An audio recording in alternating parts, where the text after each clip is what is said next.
Hey, good evening. Good evening, good morning, good afternoon. Just depends on what time you came in.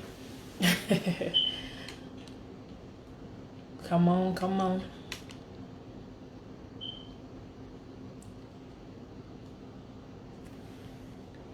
It's late night. It's late night. Late night talk. Late night talk. We're going to have a little late night chitty chat.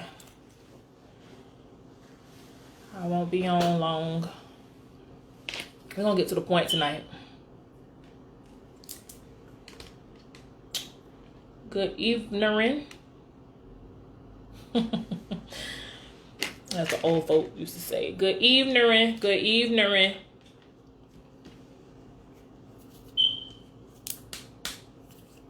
Hey, come on in. Come on in here.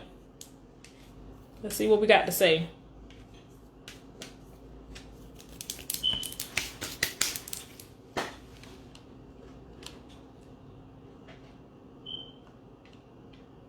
Hey, hey.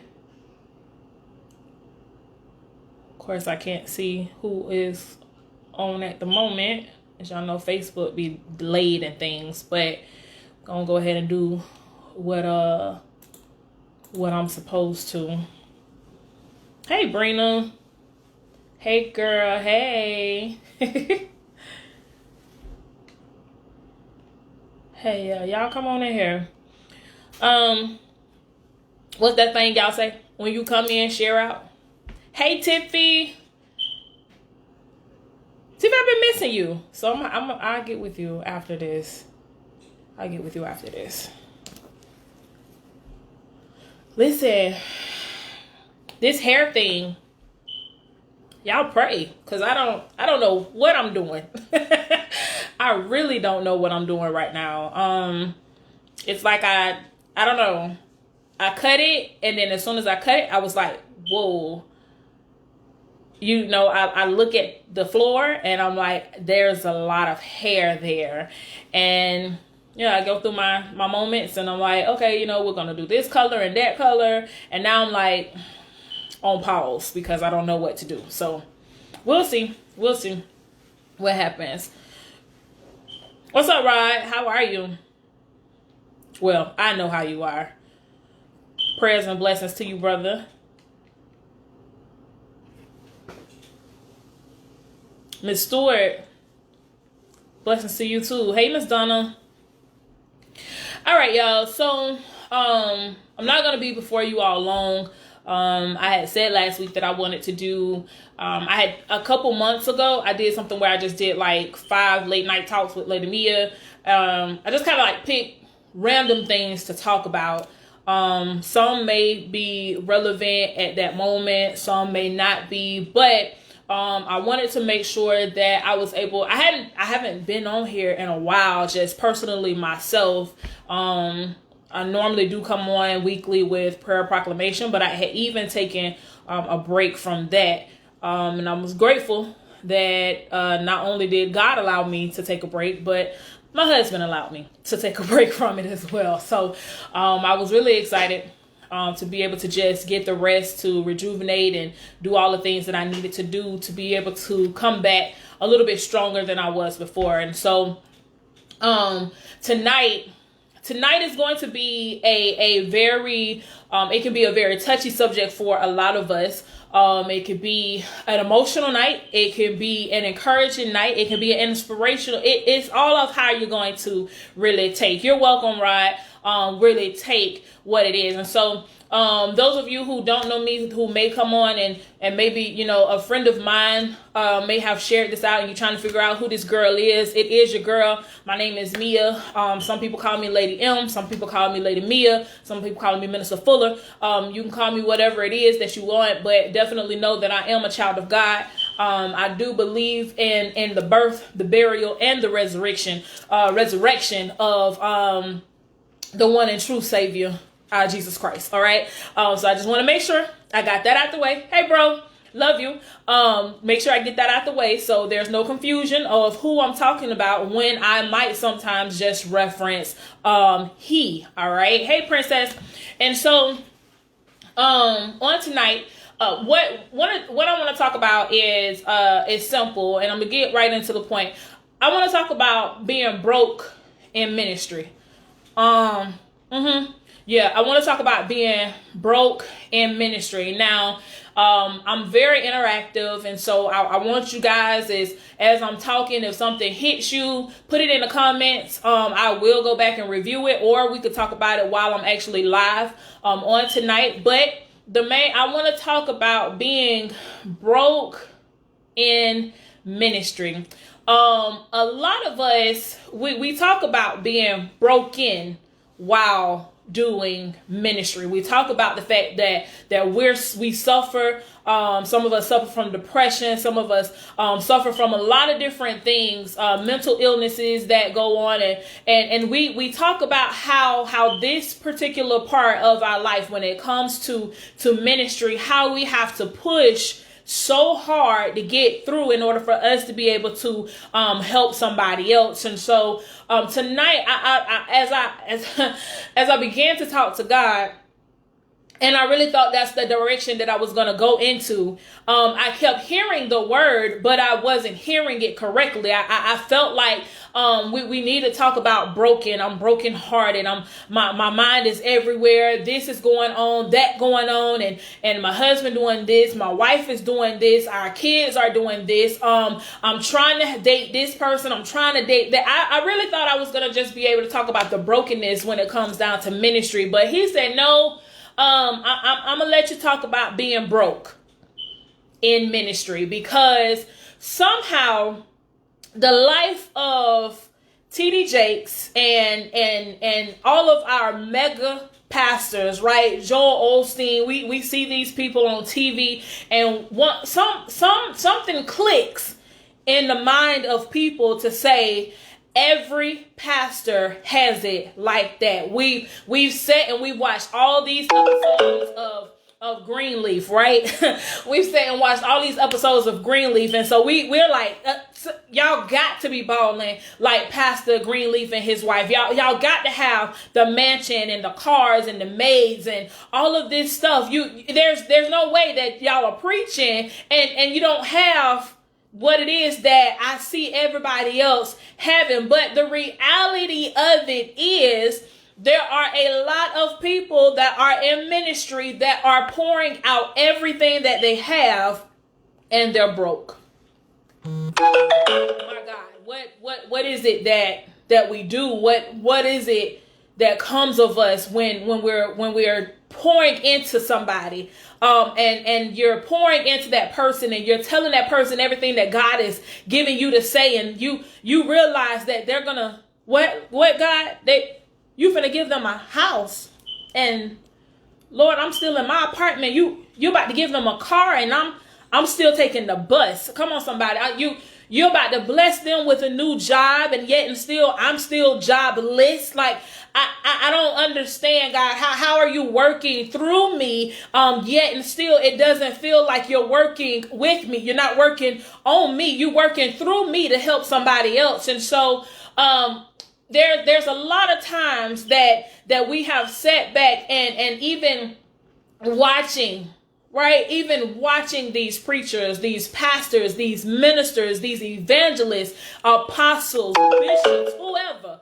We've sat back and we've watched them time after time after time pour and pour and pour. And the more and more they're pouring in, you even say to yourself, they got to be tired. But we can't even allow the man or woman of God to be able to have a drink of water. Something has to give. And so what do you do? My God, what do you do when you're the one who has to pour into everybody else, yet and still it doesn't seem like God is coming to rescue you? Like, God, I believe, can I be honest, that there has been time in my life, hey, Miss Karen, Auntie Deb, there's been times in my life where I trusted God on behalf of somebody else's problem. Jesus, I had enough faith. My faith was strong. Oh God, I know you're about to get them through this. I know you're about to heal their body. I know you're about to provide for them. But when it came to me, I was a little skeptical. I could believe him for everything and everybody else, but I wasn't 100% on what it is you're going to do for me. I didn't understand how you could really do what you're doing for them, and also you're going to turn around and you're going to do it for me. This was something for real. And if you know me, if you've been following me, my ministry is real. I try my best not to call nobody else out. I talk about me, and that's one of the things that I'm thankful that God allows me to be able to do. He allows me to use me to be able to help you. And so when it comes to the relationship, I thought my relationship with God was A1. Yeah, I thought that my relationship with God was that's what it was. I thought that we had a really good connection simply because I could trust him with everybody else. But Lord, there were times I went to church. There were times I went to church and I had enough money in my pocket to be able to put an offering in, but I ain't do it. Because I knew I needed gas to get, back and forth to work. I knew that I had maybe a couple bills that was coming up that week. So let me see what it looks like in order for me to be able to get through this week. I know what you did for them. See, that's the crazy thing. I'm watching God do what only he can do in everybody else's life that's around me. But at the same time, I literally could not fathom. I couldn't get it in my mind that that's what he was going to do for me. And so I'm holding back on what it is I have. I'll pay my tithes, but that offering thing, I got stuff I got to do. I can trust you with this. Or maybe I won't pay all my tithes because it's a little, my tithes be a little steep. It's been times where my 10%, was $300-400. And so it hurts. It was hurting to know, I got to release this $300 or $400. But that was before I learned and understood what it was that God was doing and what he was using me for. Hey, nephew, so here's what the word says. The word says in Luke 16:10-11, whoever can be trusted with very little can also be trusted with much. Whoever is dishonest, my God, dishonest with very little will also be dishonest with much. So if you have not been trustworthy in handling worldly wealth, who will trust you with true riches? Let me read that one more time. Let me make sure you caught it. Luke 16, verses 10 and 11. It says, whoever can be trusted with very little can also be trusted with much. Whoever is dishonest, key word, with very little will also be dishonest with much. So if you have not been trustworthy in handling worldly wealth, who will trust you with true riches? So that means when you're before God, all right, when you're before God and you're asking him, hey, God, I need this and this, I need that. He's asking you, well, when you had very little, what did you do with the very little? My son asked me a few years ago, before I got married, he said, Mom, when are we going to move out of this apartment? When are we going to have something else? And I said, when we learn how to wholeheartedly take care of what we have. See, God won't bless you until you actually have taken care of what you actually have. And so when you're looking at God, you're asking God for more. When you asking him for greater, he's telling you, no, you're not ready for the big things in life. You're not ready to have a bigger car or a bigger house. You're not ready to enlarge your ministry. You're not ready to enlarge that business simply because you can't even take care of the matters that you have right now. And you're asking me for more. He said, I can't trust you with a little bit. I can't even trust you with the little bit. And so when he gives us, and a lot of people, we talk about tithing and, the church just want to take my money. They want to rob us. Well, guess what? Anybody that has ever come to me and said that, I always ask them a question. And my question is, well, what do you see the church doing with the money that you sow into them? It's a simple question. Very simple. Because those of us who actually see, we actually see what it is that our money is doing with that particular church, regardless of what church you go to or where it is that you actually plant your seeds, your tithes, your offering, whatever the case may be. If it's fertile ground, you will actually see something from what it is that you've actually sown. And so when people say, the church is trying to take my money, well, what church you go to? Because maybe they are trying to just take your money. But I know, and I can only talk about Greater New Zion right now. Greater New Zion, Daytona Beach, to be exact. I know for a fact that within the last year, we have had several upgrades in our church that people can see. Now, see, that's the problem with a lot of churches. We talk about the things that the ministries are going out to do, and they're doing this and they're doing that, but there's nothing that the people are able to see. And so when we're talking about being able to build up the kingdom, give me something I can see. I want to put my hand on it. Can I touch it? Do it need to be clean? I can clean it if it need to be clean. But can I see what it is that I'm putting into? And so God is saying, okay, listen, you're still broke in ministry for a reason. And I think, I believe that God has you exactly where you are right now, because he needs to make sure that he gets the glory. So here it is. Lady Mia, I've been paying my tithes and I've been giving my offering. Okay, so what's the intention behind that? There has to be some type of intention. What's the intention? Is there an ulterior motive that you have because you're actually doing that? What's the expectation that you've put on your money? I don't ever give an offering and don't tell God what it is that I'm sowing into. So if you just giving, God is saying thank you. Thank you. But how is it that we make it?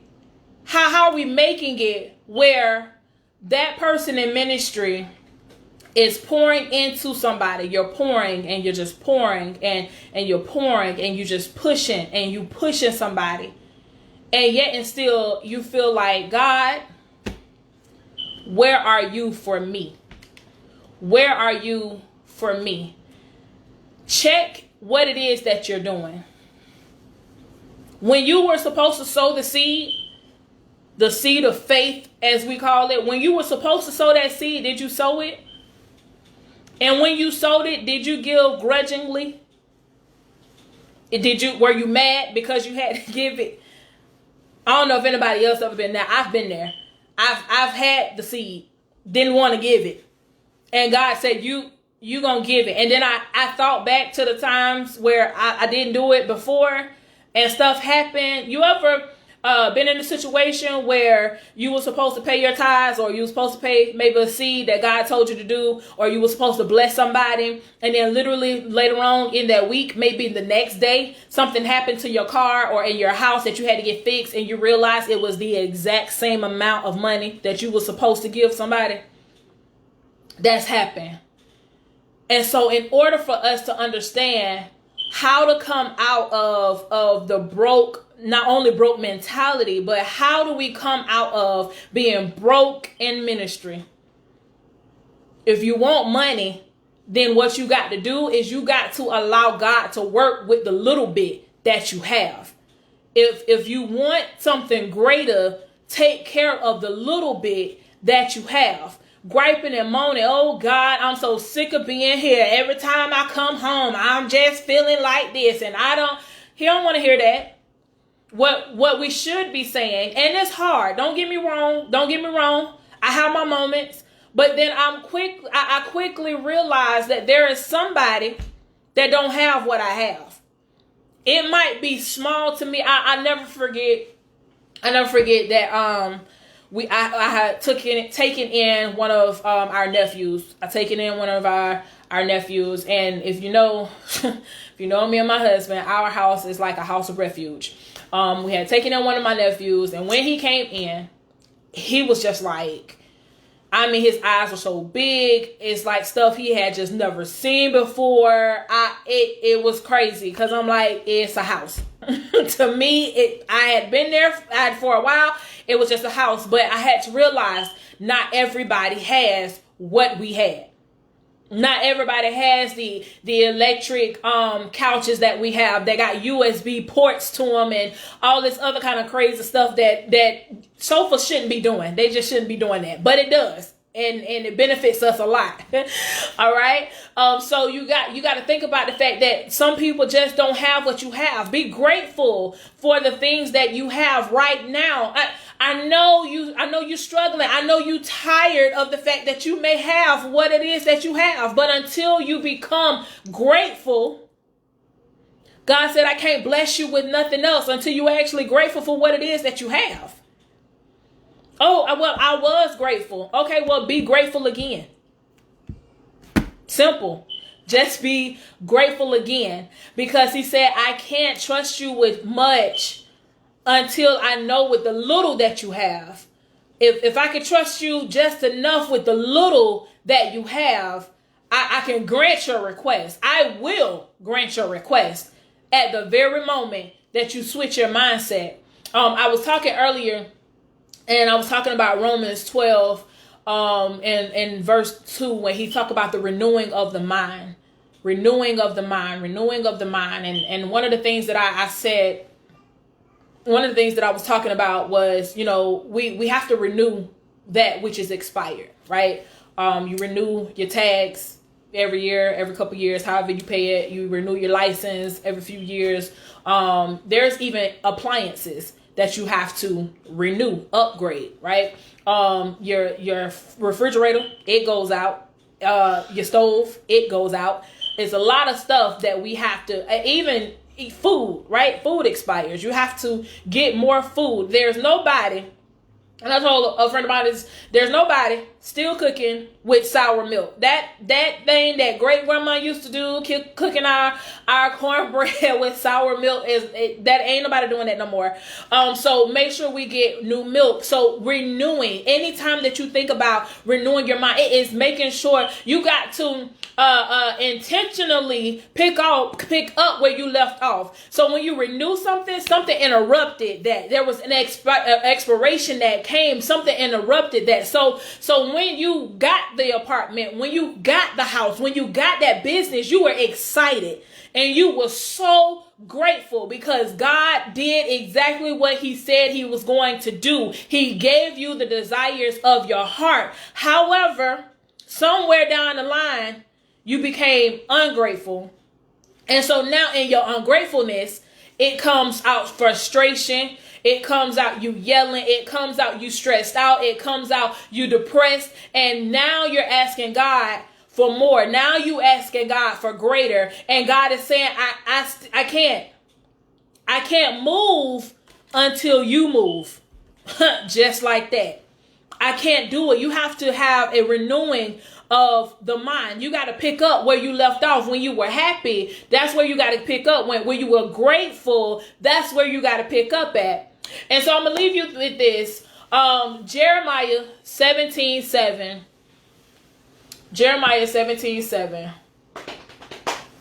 It says, but blessed is the one who trusts in the Lord, whose confidence is in him. Blessed is the one who trusts in the Lord, whose confidence is in him. I want to encourage, I want to empower, I want to motivate anybody that's on this live. Anybody, it doesn't matter what type of ministry. It doesn't matter if you're a preacher, pastor, minister, apostle, bishop, all of them clergy people, all of them. It matters not. If you are a part of a ministry, whatever it is, whatever your ministry is, I want to encourage you to keep trusting God. Lean not to your own understanding. Keep trusting God. Know that there is always Jeremiah, he says it best when he says, for I know the plans, the thoughts that I have towards you. If God knows the plans, and let's just be clear, or let's just be honest, I should say, if God told every last one of us tonight, right, that tomorrow he was going to give us whatever it is you have on your heart. He was going to give you that business. He was going to give you that excess amount of money that you wanted. He was going to give you the house, the car, the additional businesses maybe. He was going to allow certain things to explode in your life. He was going to give you the husband, give you the wife. He was going to give you whatever it is. Whatever it is. If he told you that, let's not even say tomorrow, let's say Friday. He said, by Friday, this is what you'll have. You know how many of us really would just give up on life until Friday? That's almost like him saying, I'll be back to round up all of you who believe in me on December 31st. Oh, y'all gonna be scrounging trying to find a church to get into to make sure, I believe, make sure that my name is on the roll. He doesn't do that for a purpose. He gives us the liberty to be able to do basically what we want. He really does. But we have to trust him all the more. We have to trust that God is who he said he is. So don't be weary and well doing. Don't get weary in what it is that you're doing. Don't be fretful. Don't be scared. Don't get stressed out. Don't be depressed in what it is that you're doing. Understand that God is a God who cannot and he will not lie. So if in his word he said that he will provide, then guess what? He's going to provide. It's something on our part.